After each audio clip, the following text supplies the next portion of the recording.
গণঅভ্যুত্থানে ভারতে পালানো সাবেক প্রধানমন্ত্রী শেখ হাসিনা সরকারের ভূমিমন্ত্রী সাইফুজ্জামান চৌধুরী যুক্তরাজ্যের সম্পদের পাহাড় গড়েছেন।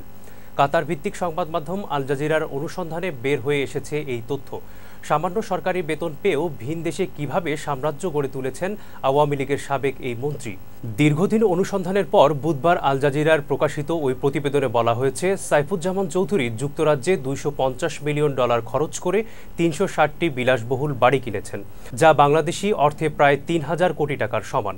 ব্রিটেন ছাড়াও নিজের রিয়েল এস্টেট ব্যবসাকে সম্প্রসারণ করেছেন মধ্যপ্রাচ্যের দেশ সংযুক্ত আরব আমিরাতে, দুবাই, নিউ ইয়র্ক, সিঙ্গাপুর এবং মালয়েশিয়া পর্যন্ত। সব মিলিয়ে তিনি 500রও বেশি বাড়ি কিনেছেন, যেগুলোর মূল্য প্রায় $700 মিলিয়ন।